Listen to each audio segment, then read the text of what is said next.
Well, it seems at least one thing hasn't went great for Big Jeffrey. Amazon has just announced that to better serve their players, that's a quote, on their Luna game streaming service, they are now going to turn off the ability to buy or stream your own games. And for those left with unplayable libraries, there would be no refunds. Doesn't really sound great, does it?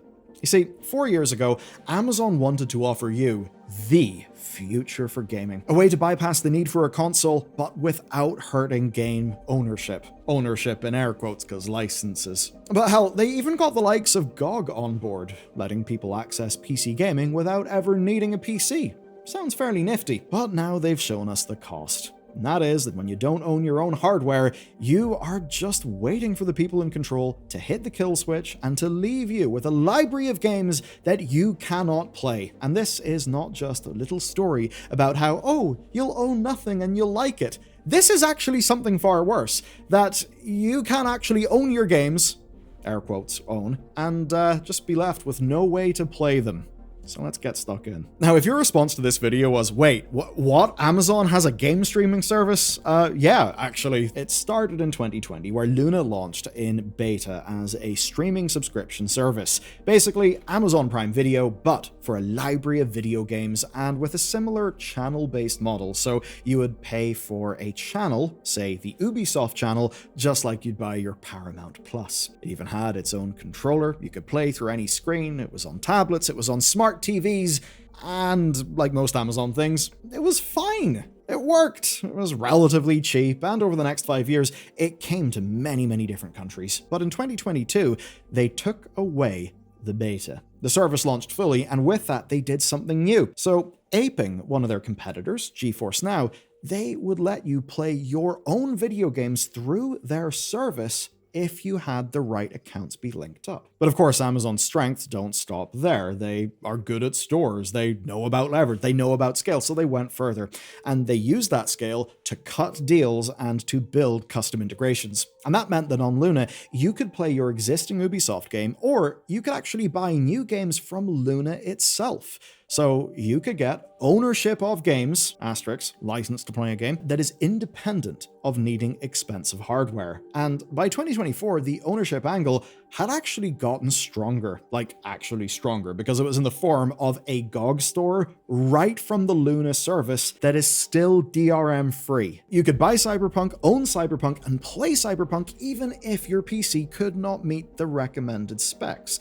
And of course, because it's on GOG, no DRM bullshit. Like, that's actually a case where you basically do own the game. And when we think about the strategic optics here, it was them partnering with the ownership and preservation focused gaming storefront. It felt like an actual statement, and in many ways, it would solve the temporary nature of subscription services by selling customers on the idea of building up a permanent game library. But as it turns out, the idea was only as permanent as the interests of Amazon's executives, which, as we're about to find out, have been rather fleeting. So this got caught up in the big macro story, which is Amazon getting out of games. They've been getting out of games for the last 6 months, and the first thing they got out of was development, where in October, one of their biggest successes, New World, saw most of its staff laid off, and a new MMO that was in development had its development ended. They sold off an in-development Dieselpunk MOBA to Ubisoft, they pulled out of publishing a driving game from ex-Forza leadership, but it still seemed like Luna was safe. And that's because Twitch Prime and Prime Gaming were rebranded under Luna. But it really was just a rebranding, it did not change that much. Players could still get games and codes for GOG or the Epic Games Store.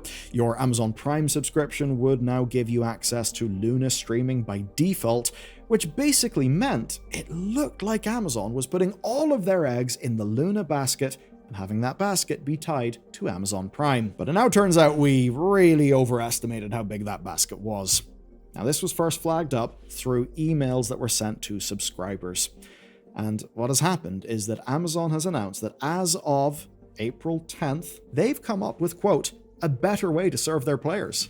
So obviously, this is a good news story, right? Well, their better way to serve players is having Luna stop offering access to third-party subscriptions, individual purchases, or stores to buy them from. That means the GOG store, the Ubisoft store, all those things would be discontinued from Luna, and the streaming library of rotating AAA and indie games, plus cloud games like the Gen AI-powered Snoop Dogg courtroom game. Good news is, that would stay, so you can still have your Snoop Slop. Oh, so very generous of them, but I haven't actually got to the real bad news yet, and that is that by June 10th, you're not going to be able to play the games you previously purchased. That's quite the problem. Basically, you'll no longer be able to stream games from those accounts even if you bought the games through Luna. Even your save data on the platform only gets to exist for 90 days after June 10th. And while you can download it, Amazon makes no guarantees about your save data working. What they can guarantee, though,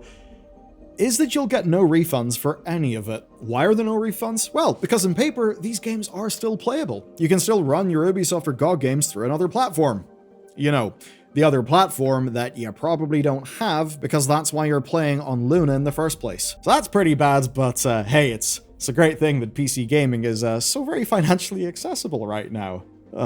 Yeah, this one's quite bad. Here's a quote from Amazon. Until now, playing on the big screen usually means expensive consoles, costly graphics cards, and they go on in that quote.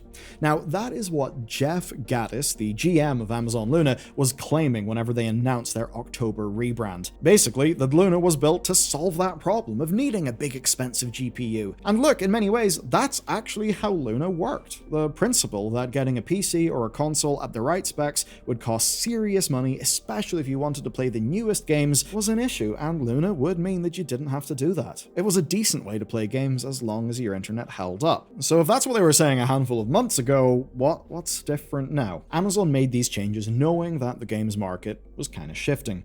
PC and console hardware is getting more expensive, especially the kind needed to run the biggest games. And those games themselves are getting more expensive, sometimes literally, and sometimes, well, because everything else is getting more expensive, so people have got less disposable money these days. And that's what this new wave of Luna was targeting, right? It was targeting consoles, it was sort of trying to take over the living room TV and fold everything into a general subscription with Amazon Prime. And looking at the data, it's kind of clear why Amazon doubled down on Luna rather than other game development things. And that's because over 2025, Circana's data suggests that subscription spending was up by 20%. And that trend is continuing into 2026. Basically, what we've seen from the various industry stats people is the general game spending, especially for younger Americans, was down. And that's even before the economic chaos that's went on as of late. So, in a time where players want value for their money, Amazon doubles down on subscriptions. Seems to make a lot of sense. But that doesn't yet tell the full story, because it's actually when we take a look at Circana's predictions for 2026 that all of this comes together. And remember, Circana are in the industry actually trusted as a source. So whenever we're talking about Circana numbers, that is stuff that actual decision makers in these companies will actually be looking at. Here's a quote. If hardware becomes cost prohibitive, expect increased play on existing devices, growth in PC and mobile gaming, and accelerated adoption of cloud gaming. So what we're seeing then is Amazon are betting on the future of cloud gaming. And everything that they've done in the last 6 months tells you that they think that bet is a sure thing. Here's where the story's going to feel a bit weird for, I'd say, most people watching this video. So cloud gaming as a market in its own right has had many wobbles. I remember Gaikai or whatever it was called back in the day.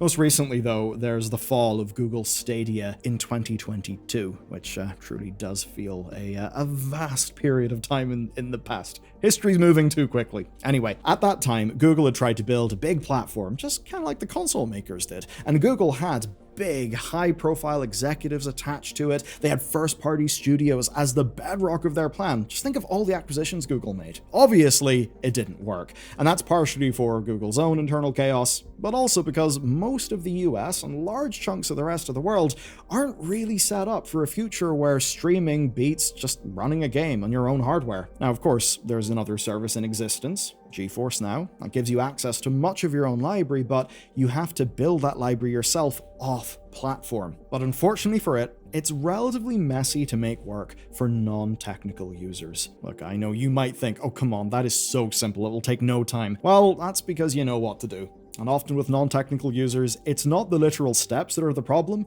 it's that they can't really conceptualize what they've actually got to do to make this thing that they don't really understand work. But you know what that kind of user does understand? Something like, say, Netflix Game Controller app. It actually works so well that GameFile says it was the top downloaded app during the US during the Easter holiday, and it's consistently in the top 25 list. So actually, even though that's not something I've ever even thought about doing myself, maybe that's the same for you, evidently a lot of people are actually playing video games on their TVs right now, and they're doing it through nothing more than their Netflix subscription. And that's because that subscription has given them an easy entry point. And what we see now is that Amazon wants to follow suit. So what they're focusing on is not getting you or I to move our gaming habit over to Luna. They're instead focusing their cloud gaming efforts on their existing Amazon Prime subscribers, basically giving them more value and more things, and targeting their business towards the kind of people that would not know what a GOG is. Or maybe wouldn't even know what an Ubisoft is. That's the point. Luna offers a subscription service bundled in with an existing product that many people have: Prime. The gaming content will be entry-level enough that all you'll need is just a mobile phone and an app to play. That's the core of it, just like Netflix. Now, they're not dropping more prestigious games entirely. They're still happy to put those things up in a rotating library for access when, say, an audience wants something that's not, I don't know, like a Jackbox-style party game. And they're still happy to use all this as a selling point for Twitch subscriptions. But the concerns about ownership and the things that matter to people who would consider themselves to be gaming enthusiasts, those things don't matter to Amazon anymore. And that's why some people who moved into Luna are feeling extremely burned right now. So then, the people running Luna in 2024 believed so much that gamers would care about ownership of their games and game streaming that they decided to partner with GOG, a storefront that's entirely geared towards enthusiasts. As far as partners go, few would be better placed to convince hardcore gamers that Luna actually cared about the same things that they did. Though obviously, it's not just Luna, it's Amazon Luna, and I think Amazon being there, well, just means that most people would have tuned out to that message. Now, I'm sure those execs had good enough intentions, but as of now, those good intentions won't matter. The promises made to players about their libraries won't matter either. It's not Amazon's problem that you now may be left with a library of games that you purchased, but nothing to actually play the games on. Because Amazon has got to go and target a new audience. An audience much less plugged into our concerns. For the people who did care, they just got burned. Amazon kind of showed them a glimpse of what cloud gaming could look like, a version of cloud gaming where you could actually buy the game and own the game and play it in some other bit of hardware whenever you got that eventually. But now that's dead. Those people just won't be able to play the games that they bought, and they won't be refunded. So it's a pretty shit move, Amazon. Not a big fan. And when you sum the totality of damage they have done to the games industry, it's shocking. And look, it's a lot of damage that you will not have seen as a consumer. But what I'm talking about here, years and years and years of hundreds of people's careers that have continually just been thrown into a black hole. Meaning that people who have specialized in game development, game developers, were doing a bunch of game development, there was no game at the end. It just ended up being this big black hole of potential, right?